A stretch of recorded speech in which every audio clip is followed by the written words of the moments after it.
This is Optimal Living Daily, episode 2181, Top 5 Regrets of the Dying by Joshua Becker of BecomingMinimalist.com. And I'm Justin Malik, your personal narrator, reading to you every day, including holidays, from the best blogs or articles I can find. And thank you for being here listening on Giving Tuesday. I like to think you're giving to yourself by listening to great content every day here on the show, but also giving back to me and everyone on the OLD team who makes this show happen. It really means a lot to us. Today I have a post from Joshua Becker, and I'm going to talk about how he's been giving back at the end of the episode, so please do stick around for that. But for now, let's get right to his post and continue optimizing your life. Top 5 Regrets of the Dying by Joshua Becker of BecomingMinimalist.com. Bronnie Ware, an Australian nurse who spent several years caring for patients during the last 12 weeks of their lives, routinely asked her patients about any regrets they had or anything they would do differently. Bronnie spoke of the phenomenal clarity of vision that people would gain at the end of their lives and the common themes that surfaced again and again during these conversations. Eventually, in a book about the experience, she would distinctly identify the top 5 regrets of the dying. They are: I wish I'd had the courage to live a life true to myself, not the life others expected of me. I wish I hadn't worked so much. I wish I had had the courage to express my feelings. I wish I had stayed in touch with my friends. And I wish that I had let myself be happier. Funerals inspire me. They always have. There's just something in the reminder of the mortality that compels me to make the most of each day. I've attended several significant funerals particularly meaningful to me. I can remember the details and the stories well. No doubt you can remember some yourself. But perhaps the most inspirational funeral in my life is one I did not attend. It hasn't happened yet. Years ago, my grandfather, a pastor of 70 plus years, called me into his office. I knew it well. He pastored the same church in South Dakota for 53 years, and the items in his office always stayed the same. The large wooden desk, the typewriter, the bookshelves, even the drawer where he hid his candy. I stop in to visit every time I'm in town. But being specifically requested to meet him in his office on a designated day at a designated time was new. I didn't know why he had invited me, and he wouldn't tell me until I sat down across from him at his large wooden desk. My grandfather started our conversation like this: Joshua, I'd like you to read at my funeral. Here's a verse I would like, and this is where it will take place in the service. As he spoke, he slid a piece of paper across his desk. It was the order of service he had prepared for his funeral.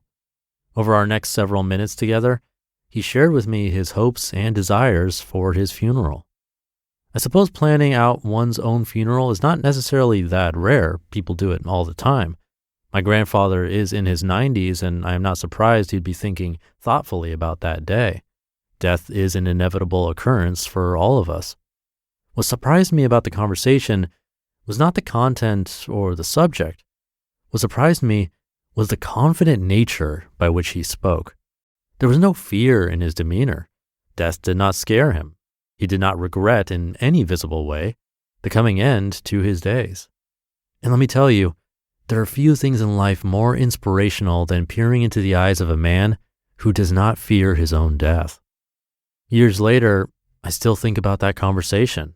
Oftentimes we hear about the regrets of the dying, as outlined earlier, and we are warned to avoid making their mistakes. But rarely are we offered the alternative. Rarely are we provided with an example of a man or woman who faces death with few regrets. When we do, we are wise to follow their example and make the intentional adjustments that will prepare us to face our own mortality with courage and confidence. As I consider the character of my grandfather's life, I can identify numerous reproducible actions to emulate. Number 1, love well. My grandfather loves people with a rich love. He loves his kids, his extended family, his friends, even his enemies. His love for my grandmother is still so great, he speaks freely of his desire to join her in death. This is not a surface love just for show, but one that includes his heart, his mind, and his soul. This is the type of love that allows us to reach the end of our lives with confidence and few regrets. Number 2, hold lightly. My grandfather has always dreamed bigger dreams for his life than the offerings of this world. He has held everything this world offers with an open palm: money, possessions, fame, and prestige. He rarely pursued them out of selfish gain. They were given to him at times, but he was always quick to redirect the praise. Death always involves letting go of the world, and the sooner we learn how to do it, the sooner we prepare ourselves for that day. Number 3, work hard. My grandfather is 95 years and still working 50 plus hours a week. Nobody has shaped my view of work more than him. In a world that can't wait for Friday and plans exhaustively for early retirement, my grandfather has stood steadfast in his appreciation for work and the fulfillment we receive from it. When we reach the end of our lives, we ought to be able to look back knowing we offered all our talents and energy to better the world around us, not that we foolishly wasted them. Number 4, give freely. My grandfather is one of the most generous men I have ever met. Even while raising a family with 4 kids and struggling to make ends meet, he never turned his back on a legitimate request for assistance. From cash to food to housing, my grandfather gave and gives freely. He has given to me and he has given to strangers he will never meet again, all with joy and gratitude. Generosity in life provides opportunity to look back on our days with few regrets. And number 5, make peace. My grandfather has made peace with others, peace with death, and peace with God. This is a blog read by millions of people from various faith and non-faith backgrounds, and finding peace with death means different things to different people. But my grandfather will credit making peace with God as the single most important decision he ever made in life. And believe me, nobody faces death confidently without making peace with it first. Seneca once wrote, quote, "It is not that we have a short time to live, but that we waste a lot of it. When it is wasted in heedless luxury and spent on no good activity, we are forced at last by death's final constraint to realize that it has passed away before we knew it was passing. Life is long if you know how to use it," end quote. May each of us be inspired today to make the most of our one life and live it with no regrets. You just listened to the post titled Top 5 Regrets of the Dying by Joshua Becker of BecomingMinimalist.com. So what would you do if you didn't have high interest loans or credit card debt? With Upstart, you can pay off your existing debt quickly and easily and start living your life.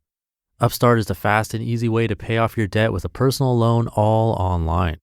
Whether it's paying off credit cards, consolidating high interest debt, or funding personal expenses, over 1 million people have used Upstart to get one fixed monthly payment with a clear payoff date. They consider other factors like your income, current employment, and credit history to find you a smarter rate for your loan. You can check your rate without impacting your credit score in minutes for loans between $1,000 to $50,000, and can even receive funds as fast as 1 business day after accepting your loan. Find out how Upstart can lower your monthly payments today when you go to upstart.com/old. That's upstart.com/OLD. Don't forget to use our URL to let them know we sent you. Loan amounts will be determined based on your credit, income, and certain other information provided in your loan application. Upstart.com/old. And thank you to Joshua. I've been narrating his articles from nearly the beginning of this podcast and have narrated somewhere around 60 articles of his that he lets me read to you for free. That's not including our other shows where he's also been narrated. So in total, so far, we've probably read over 100 articles from his collection to you. Letting us do that, along with your support, is how all of this keeps going. And Joshua is an incredibly generous person. The team here at OLD wanted to give back. Inspired by his wife's experience being adopted, Joshua founded the Hope Effect in 2015. And since today is Giving Tuesday, we want to help support the Hope Effect. You might not know that there are an estimated 15.1 million orphans worldwide, with 2.7 million of them living in orphanages. And there is growing research on the damaging physical and psychological effects of traditional institutional orphan care. So when children do not receive adequate personal interaction within a loving environment, development is stunted and learning abilities are delayed or lost. Many kids age out only to face a future of crime, prostitution, or trafficking. So the Hope Effect is changing orphan care by providing family-based solutions. Loving family-style care creates opportunities for each child to flourish and thrive. Access to health, dental, and social care is provided, while each child is prepared for the future through education, responsibility, support, and the structure that parents were designed to provide. So if you want to help support the Hope Effect, they have a Giving Tuesday donation page. It's hopeeffect.com/givingtuesday2021. I have that linked in this episode's description. And all of us thank you for your support. Also Joshua for creating this Hope Effect and giving back so much. Hopefully we can make an impact on Giving Tuesday. And with that, thank you for being here and for listening through to the end. Have a great rest of your day, and I'll be back tomorrow, where optimal life awaits.